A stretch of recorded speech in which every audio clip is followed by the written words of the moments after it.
What's going on, everybody? And welcome to the Other Side of the Firewall podcast, where we talk about the latest and greatest of cybersecurity news, as well as we highlight those movers and shakers and glass ceiling breakers, those people of color who made it to the other side of the proverbial firewall. My name is Ryan Williams, and as always, I'm joined by Shannon Tynes. What's up? What's up? And LeVon Maynard. Hey, welcome to the show. What is going on? And our special guest, we have Mike Ware. How are you doing? Greetings and salutations. There it is. Welcome to another great episode. Remember to tune in throughout the week. So Monday and Tuesday, we have our topics. Wednesday is today. So we're doing our discussion. And then Thursdays, we typically do a Ask Us SP. I don't have anything booked this week. And then Friday, we talk about everything else. We call it the weekly rundown. So if you're listening out of sequence, go back and listen to the beginning. And then, of course, like, share, subscribe, all that good stuff. The numbers are going up. So we want to keep it on that upward trajectory. So we greatly appreciate that. But without further ado, I'd like to introduce Mike and then, find out a little bit of what you do and how you do it. And then we can take a discussion from there. All right. Well, thanks for having me. I've been a fan of the show for a while and enjoy listening to it on the way to work. It's great bite-sized pieces and then get some different perspectives. So Mike Ware, I joined the military in 1990. I did 10 years on aircraft maintenance for a B-1 bomber. And I worked on the defensive avionics systems. So if you ever heard of someone jamming radar, I kind of worked on the equipment that did that. Then I did college part-time, and they had a opportunity where I could get into ROTC for a 1-year program and then commission. So I did that and went into the officer side. I did IT for about 14 years after that, and then retired. So that IT experience was progressive. Lieutenant doing random stuff, but learned all aspects of comm. I think National Air and Space Intelligence Center, we had about 1 million square feet of top secret space. So there was a lot of details to deal with on providing comm. I think we had 7 different networks in there, and each we had special ordered fiber, so each network had its own color, so you knew which ones were going. From there, I moved on to the 50th Comm Squadron, which was in Germany at the time. And this will feed into the next job. Is at the time it was the largest network in the Air Force. We had 22,000 users. Had to work with the German government on some stuff, and pretty cool, pretty big. And then the Air Force sent me to hacking school for my next job. And during that time is when they started rolling all the networks up into an Air Force network. And then I went to be director of operations at the, I'm going to make sure I get this right, the 39th. It's been a while. All the numbers are melding. And did that for a while, and that job chewed me up and spit me out. It was a lot. And I think all of you know that. I think that's where we all met. So Definitely. I retired, went to North Carolina, picked up a quick stint as a security consultant for the Department of Transportation. Then about a month after that, I got picked up as a CIO for the Department of Information Technology, looking at the internal things, not to be confused with the state CIO. And then did that for 2 years, and there was an opportunity to be CIO for the Department of Environmental Quality in 2016, and I've been doing that ever since. So I've got developers, IT, infrastructure. We do our own desktop support. So pretty much encompass all those features. That's awesome. Thank you for breaking it all down. Because I didn't know that you were previously enlisted myself. So I definitely learned something new today. So that's also awesome. So yes, we do have that connection, which is crazy, right? It's a very small world, even though we're all over the world right now. I saw your name. And you said you liked the podcast. I was like, that sounds so familiar. I know him from somewhere. And then when I looked into your bio, I was like, oh, he was my boss's boss's boss. So we definitely had that experience for some time. And then all of us were at Langley at the same time as well. So that's definitely cool. But then aside from just saying, hey, I like the show, I like what you guys are doing, you also wanted to come on. He was like, hey, I have you guys have discussions revolving around diversity and inclusion and hiring, because the platform itself is, for people of color who are seeking to either break into cybersecurity, or they're already on their journey and they're trying to, get that upward mobility. And I was like, that'd be great for you to come on to discuss the topic as best as we can, obviously, and just get your insight into to what you're seeing with the hiring and what have you. So I pretty much leave the floor open to you. I like for it to be like open dialogue. So, the other guys want to jump in as well. I just like to keep the conversation moving. So one of the things I talk to you, you don't ever hear me while you're doing the podcast and all sorts of things. But one of the things is your opening is talking about glass ceiling breakers and people who made it to the other side of the podcast or the other side of the firewall. And so I'm a white male. What do I have to add to this conversation? But I take the training, I read all the articles. One of the things that I know I struggle with and some of my peers struggle with is that it's a risky conversation to have. So we do all the things, and I know. So in my career, I talk to a lot of people, and this has been true in the military. It's true in the civilian world. I can say, hey, morning everybody, we're going to talk about a bunch of stuff. The sky is blue, and so a portion of that people they'll be like, I don't know what you said. I think you said you like the color blue. Other portion of the people will say, yep, I get it, the sky is blue. There'll be some people who say, the sky in the morning is pink and at night it's black. And so technically you're wrong.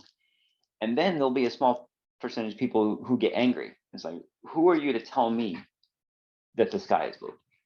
And that is just a statement, the sky is blue.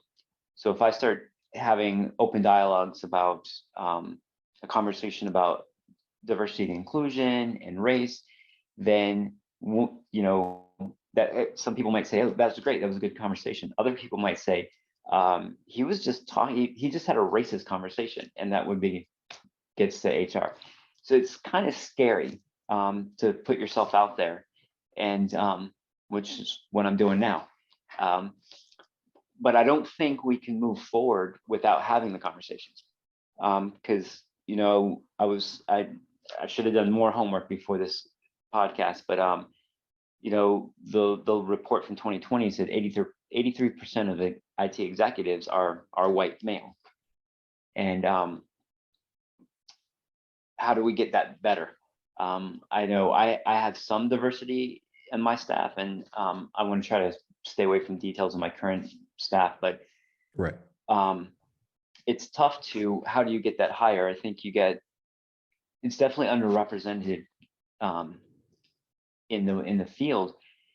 And one of the things that I had a disadvantage of is being in the military, which the way the military machine works, I felt it was a little bit more fair as far as the training and the opportunity for people of color. To the civilian world in the States, our minimum for all of our IT jobs is a 4-year degree. And sometimes that's hard to get for people of color just to break in. So just looking at your perspective, what other things can people like me who are leaders and want to have more diversity and inclusion have the conversation, have a safe conversation for both sides? So go ahead, Rob. Oh, you go ahead. I was gonna say, so yes, like the stats are definitely not in our favor. And the part of the reason for starting the podcast, not only because I was going crazy under quarantine because of the travel restrictions and whatnot, so I was stuck in a hotel room. So I was like, hey, I want to start this thing. And they these two guys were like, yeah, we should start this thing. It was the articles I was reading where we were only making up 7%. We're only making them 9%, people of color, that is, in IT. But yet in the military, like you said, the diversity is so much higher. So like I'm surrounded by people of all different backgrounds, ages, orientations, everything, right? And I think a lot of that comes down to the military doesn't stovepipe in that regard. It's kind of like, hey, we have a bunch of young, they're not kids anymore. Everybody's an adult who joins, and they all have potential. So we will take them, break them down to be a team, and then we will teach them a skill set. And I think it's the opposite out there in the civilian world, right? You're looking for people who already have experience. I think that is part of the hindrance in itself, because you're not necessarily building people from the ground up. And then there's a little bit of tribalism, right? I haven't been there, I don't know it per se, but when you say that 83% of those who are in charge of companies are white males, you'd think that some of it is based upon, and potentially, right? I'm not a white male, but I'm just trying to make sense of it. Would be, you hire people who look like you hire people who are within your culture, you hire people you have a connection with, without actually having to speak to them, right? You can kind of just sometimes judge a book by its cover, and that I think that also causes the issue. But that's just my take on it. So I'll tell you this, something that you did bring up that I know does happen. You will always have those people out there that are obstructionists. You know what I mean? They're always going to have an issue with whatever you say, right? Doesn't matter, right? They will say the sky is pink. They'll say it turns black, in the middle of the day or whatever it is. But you can't, and I understand, I not being a white male as well, right? Like I know how bad it can go if someone does come out and say, hey, I think this was a racist conversation, especially in these times. Like that could be really bad for you. It could possibly cost you your job, right? But what I will tell you is to not be fearful of having the conversation, like you were saying, right? And a way you could possibly go with it, not I don't know if with your job they actually do this, but reassuring people of color, like, hey, there are avenues for you to take if you feel like something is going wrong. Like reassure them that it is something that's taken seriously in your workplace. You know what I mean? Now, the thing with the 83%, I think the reason behind that was something that was kind of alluded to with the degrees and the schooling, right? So people, when you look at a resume, when you see these better known schools that these people have attended, that's one of those things where that opportunity doesn't necessarily make it to the minority community. You know what I mean? If you see somebody that has, one of these big universities on there, Georgia Tech, Alabama, whatever it may be, you look at that and you're like, oh, they're well established, know a lot of money will go into those programs, but the HBCUs, you're not informed as to what they're doing, right? And that's some of the things we do on the show, is that we put those stories out there like, hey, these HBCUs are getting money from Google, from Microsoft, you know what I mean? There is more money going into this, and sometimes it's just a matter of they need that chance. Now, here's the thing. When I say that, I'm not saying pick them if they're not qualified, right? That's not what I'm saying at all. But and I know how this is going to sound, right? And I don't want it to sound like this, but maybe give them that opportunity at that tiebreaker, right? If it's a tiebreaker, if it's somebody that, okay, yeah, you have everything, but if this person went to Alabama, this person went to Howard, right? Give Howard a shot. You know what I mean? And it's just one of those things that is probably not happening as much. You know what I mean? And I kind of understand it, right? And we had this conversation. It was Dr. Gabriel, right? She went to Stanford, was it? Was it Stanford? I believe so. Yeah. So like she had, like, even with her having a big name college on there, she got her 4-year degree at Stanford, and then she did her, where did she go after that? She went somewhere else after that. It was like Harvard or Yale or something, right? She had another one after that. But even that, you know what I mean, didn't help her when it came to her getting cut by Google, right? Yeah, Google. Yeah. But it's just one of those things where they just want to think everything is fair, right? And I'm not saying don't overtalk it either, right? Because like if you overtalk it and you do too much talking about it, they're gonna think it's fake, right? If you're like, no, you know what I mean, like, oh, you're gonna be my brother, you're gonna be this, that, and the third, but like, no, we're going to be fair here. It's gonna be fair for you, like it's fair for everyone else. You know what I mean? And I think that's probably a route to go to make it to where it really just feel welcoming to them. You know what I mean? Because like they know when the BS is being poured on too, right? They're like, I don't know about that, right? Because if you're going that hard, then maybe they think you're hiding something. Does that make sense, Mike? Like, am I? Oh yeah, no, I mean, right, just working backwards is yeah, I feel it if I'm not being sincere. I can hear it in my own words. So I know I'm not fooling anybody. So I think Ryan, you had mentioned, and Shannon also. So one of the things is a lot of jobs are gotten word of mouth. Right. right, and who you know.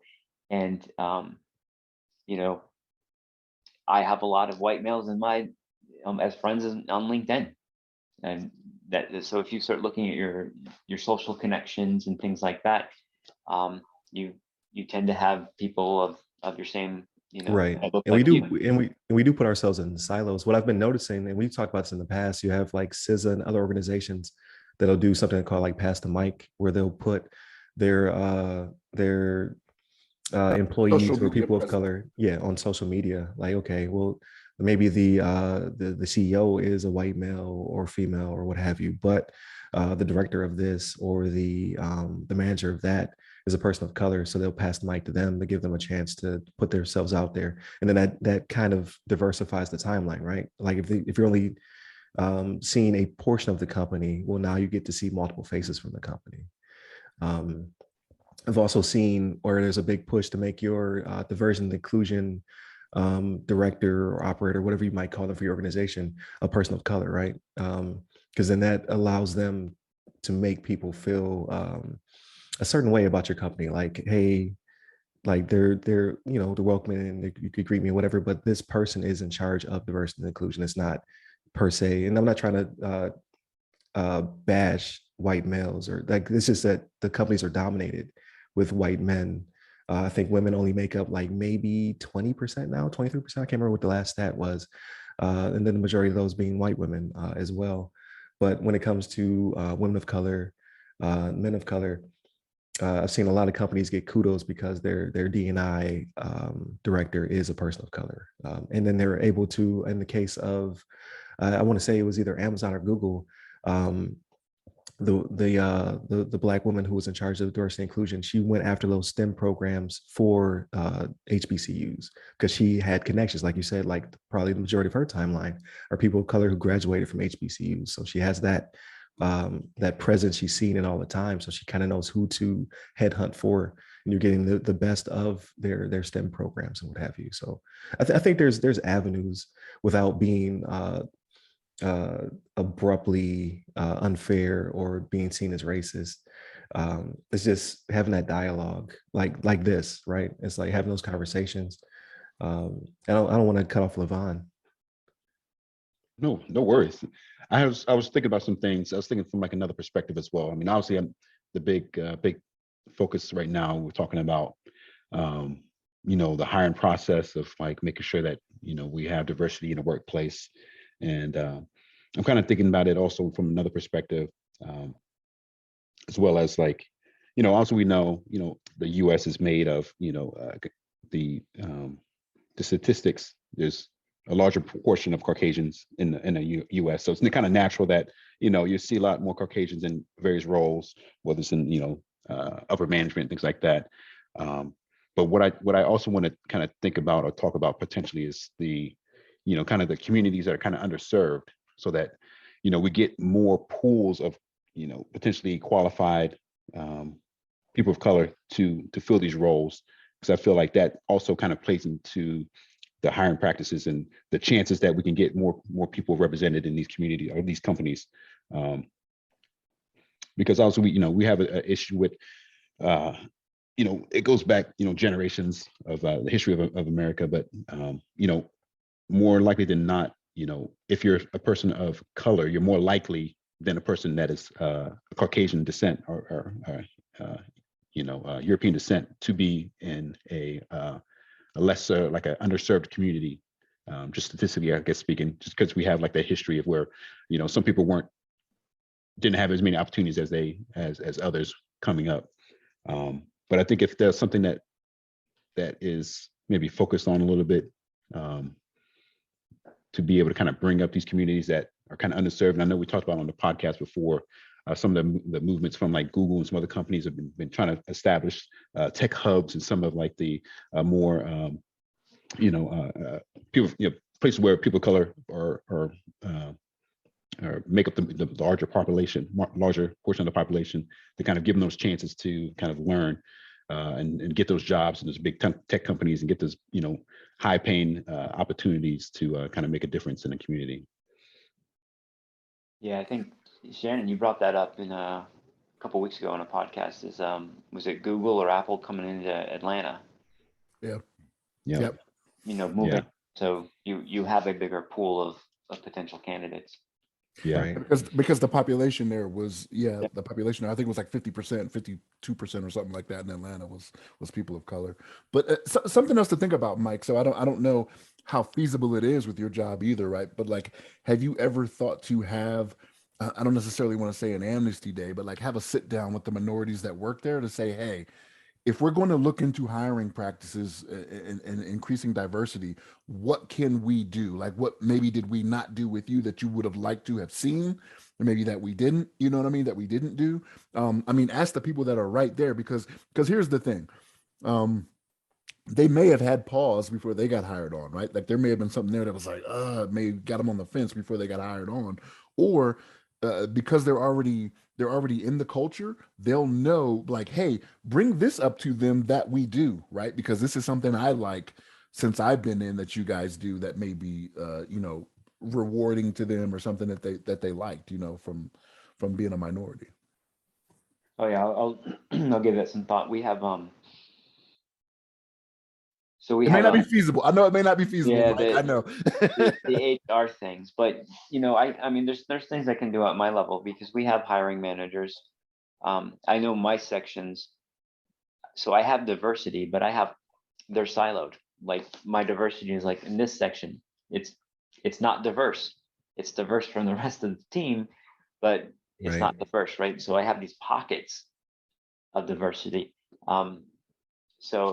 But I like that idea, and I've had some conversations, but I'll be honest, I haven't put myself out to the entire team. It's been kind of siloed into the managers.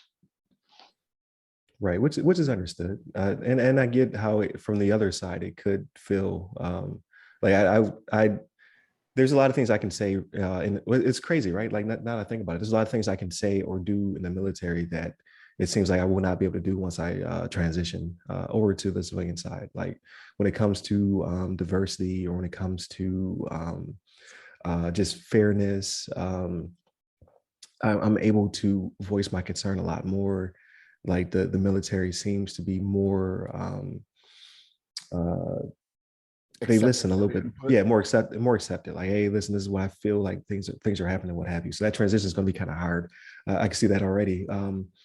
But when it comes down to hiring practices, like, would it potentially be like, okay, if D&I, like we said, target that person to be a person of color, but what about when it comes to just HR in general?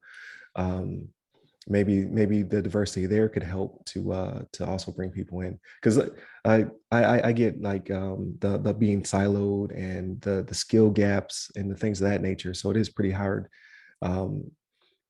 to hire people with experience. But then it comes down to it, like we're going to do an article either Monday or Tuesday that deals with the skill gap. So they're saying that there's potentially more breaches caused by not having people with skill in positions.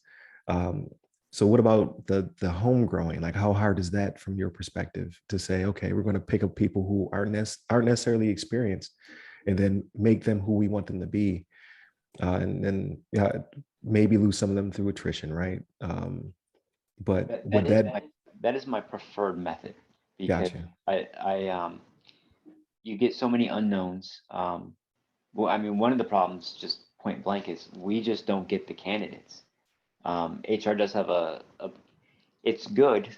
It's doing what it's supposed to be doing, where you can't tell race or gender from the I see what you're applicant pool, saying. right? I mean, you can, but not always, right? When if you see a Let's be real. So I'll say it for you, Mike. Like if you see Daquan, you know who that is, right? well, Like, or a college. I get what you're saying, but Yeah. like, but here's the thing, right? Because I've often thought about this, right? So like, even if you say, okay, no names on the applications, right? Eventually you're going to have to interview, right? You have to sit there and see the person. And that could still be something that depending on the person's attitude could be a disqualifier, right? If they see them and they're like, oh, okay, they're, this color or whatever, that could still be an issue. Because I've put thought into this, like how do you get more people of color opportunities at these jobs. And I was like, okay, we'll just keep a name off, just show the resume, show what their experience is, and that should get them the job. But no, you like, there's no way that you just hire them on without talking to them, right? Because like they could have everything you need, but then they can't talk to people or whatever. You don't know that until you see them in person. So that's still, you know, a roadblock there, you know? Yeah, Right. I mean, So that eventually comes up, but like when you're looking at the entire pool to select who you're going to move forward to interviews, but at this time, I think it's been longer than just COVID. So it's been about 3 years. We're just not getting enough candidates. I mean, so there's I a would lot say, that we don't get anybody of color, except in India, we get a lot of candidates from India. right. So I would say then it like, again, I don't own a business or what have you, but I would say it's the targets. So it's the going to send yourself up a booth or job fair in a area that's predominantly people of color, or to target an HBCU, or to target a program that has a STEM program that has a large candidate pool of people of color. I think you have to not necessarily bias the pool, but you have to target, I think, like, okay, we want more we want more diversity, because that brings new perspectives, it brings culture to the organization, it makes us better, right? Because we're not all of the same mindset or the same thought process. So how do we find that? Okay, we need to go to them. So like when they want military people, like there's a job fair on every base. Like we want people who already have, Uncle Sam's already paid for the certifications and education. And then we also get the discipline, and we know they're going to be on time, right? Like you set up your targets. You're like, okay, this will be a good pool to add to our organization, and then you aggress on it. The same thing I believe can be done for communities of people of color. You're like, okay, well, we know what we want. We just have to go get them. Because I tell you now that it could be a discouraging factor when you do look into a company and you see that the board and everybody down, like your top 10 are all white males. Like you're like, well, I don't know if that company is gonna be a good fit for me. But if you are targeting them, like, no, we want you. We want you to be part of the company because you bring, factors that we don't necessarily have, because we are uh, uh, homogenous, I guess would be the word. I'm trying to use a big word there, but we're, you know what I mean? Like we're all of the same.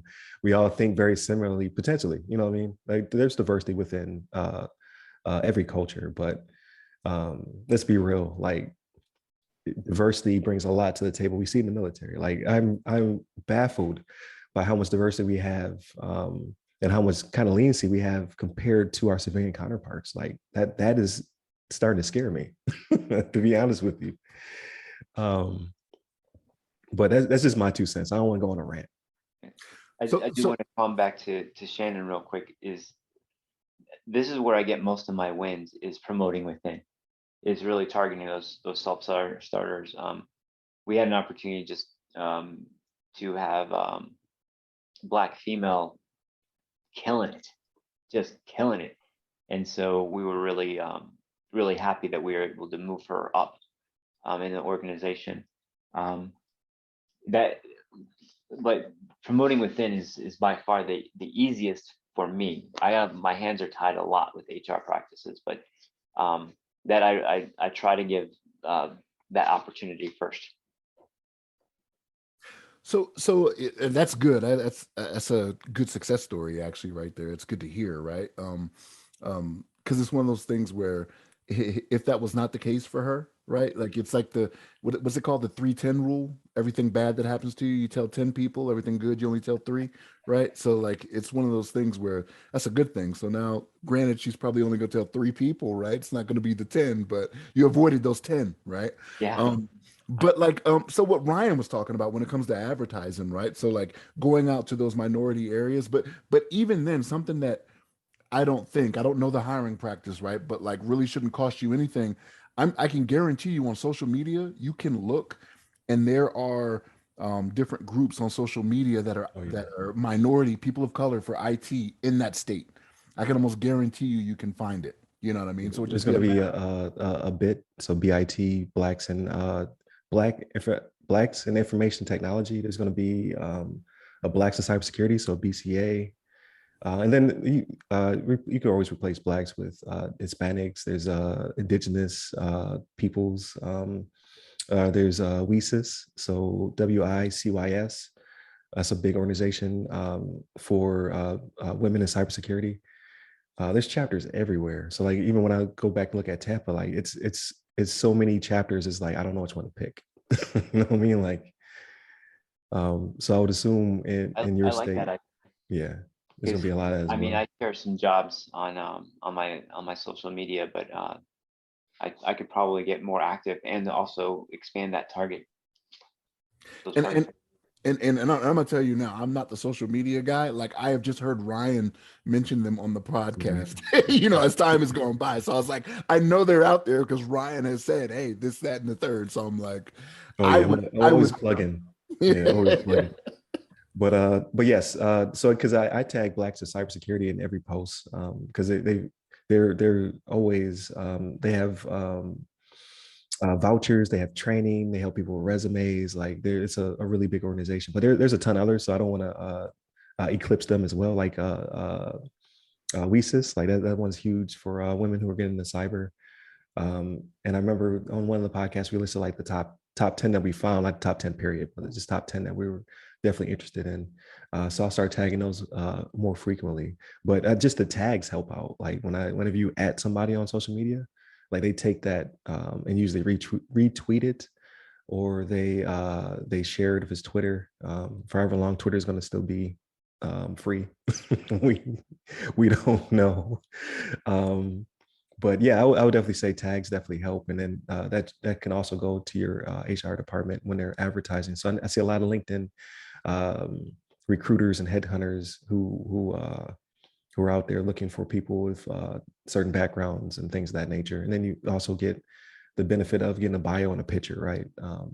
So you get to see the person before they hit the ATIS system and the computer, starts to cut candidates off. Yeah.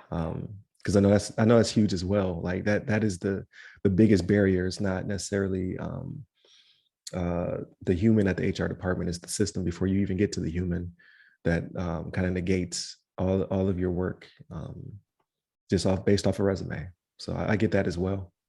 Yeah, it's interesting that and it's good to hear that there's people teaching that, because we've had qualified people that we knew were going to apply for a job and they didn't make it through to our Right. selection. And because it was some box they didn't check, or they didn't put the right combination of words. And Right. then you have to, again, HR in the state is not much different than in the military and the civilian side. It is, you're like, okay, if you don't get that candidate, you have to repost. You can't just say, well, we'll put that person through, because then you're potentially violating somebody else's rights. So Right. and that is someone we knew, we told them, and we knew they were qualified, and still not making it through the computer piece. Gotcha. So that's another benefit you get from the military, right? So like there's several, like countless organizations. Like I went through hiring heroes who wrote rewrote my resume to make it ATIS friendly. So I don't know if something like that can be offered, because at that point, like you're kind of dipping into like burning your own resources and money just to make sure people are ready and what have you. It's just something that has to be taught or shared. Like I know there's people on Facebook and on LinkedIn, they charge for it though, but it might be worth the money. But then again, we go into underserved underserved communities and things of that nature. Like you're putting more of a burden on them. Another advantage for white people who come from the bigger colleges, who come from money, who can afford this kind of service. Right, because I've seen it range anywhere from $50 to $500 for resume rebuild, and their candidates are making good money doing it. But again, like you said, like it's putting burden on the community at that point. Like, okay, now we need you to also pony up money, just you have to pay to play type situation. Yeah. So I can see that being a hindrance. But again, like you said, growing them within. So once you actually get them through, and then growing them within, I think that's a great idea. I would still say diversity and inclusion, like having that person be uh, of the minority group. I think that helps out. Like I don't, again, like it's a touchy situation, right? Where you have to pick and choose your battles. You don't want to get in trouble. But I've seen companies do it on purpose. Like I'm seeing like Google and Amazon and so forth. They're getting away with it. So there must be some way of doing it, and not to. I'm sure you already have a person in there. Don't fire them. I'm not asking you to fire them. It's outside my span of control. So, But maybe add like make a bigger team, right? Like so you can have those tough conversations, and they can help you in that regard. And then having the conversation at your level, like um, there's something to be said about the boardroom talk because I equate it to dining room table, like like at home. Like we have to have those tough conversations. Like you have to, sit down with your kids and talk about race and talk about um, all the factors that go into it. Like why are things the way they are? Like what is the topic of the day? Like what has happened in the media, and how can we discuss it and break it down to their level? I think the same thing should be happening in the boardroom. Um, Again, I don't know the ins and outs. I'm not there, I'm not at that level. But I think having those conversations, like, hey, we all kind of look the same. We all kind of have the same mindset. Maybe we should start thinking about things a little bit differently. Maybe we should get somebody in here who can add to our perspective and make our company even that much greater. But yeah, that's my 2 cents.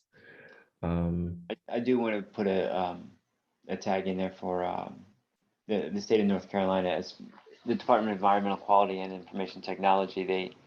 They have been putting people of color in those positions. So I think that's good. Which is But awesome. you don't get everybody's picture. I'm one level lower, so my picture's not on the website either. So, Gotcha. but yeah, when you do look at the That's a travesty, Mike. That's a travesty. That's really good. And then when Yeah.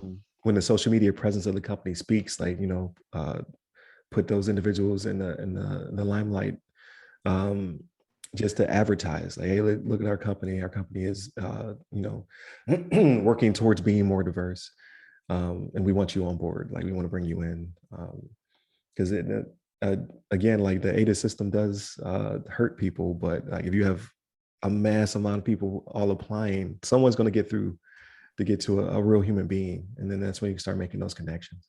Yeah. But I think that pretty much wraps up this episode. But I definitely want to give you the ability to plug anything you want to plug before we move on. I start doing all the outro stuff. Is there any website or anywhere you want people to connect with you? Anything like that? Oh, I am not prepared for that. Okay. You can find the North Carolina Department of Environmental Quality on LinkedIn and Twitter by putting all those words together. Otherwise, if you abbreviate any of them, you're gonna miss it. Got you. That's perfect. And then so in the description or the bottom of this wherever you're seeing this at, like wherever the description is at for this episode, we'll include all of your tags and everything that you want to share with us. So definitely look out for that. Definitely continue to tune in. I definitely enjoyed this conversation. I hope we can have more like it in the future. Like discussion episodes are always the best, in my opinion. Definitely hit us up at all of our social medias that go by our name, The Other Side of the Firewall Podcast. Look out for our posts on LinkedIn, Facebook, under Tech Connectors, as well as Spotify for the video, and then audio can be found everywhere you can listen to audio. We're pretty much on every platform. You can hit me up personally. I'm at RY Security Guy. That's RY Security Guy. I'm on Clubhouse, LinkedIn, Twitter, and TikTok. And you, LeVon? Yes, sir. You can hit me up on the Twitters at LeVon Maynard. There it is. Stay safe, stay secure. Take care.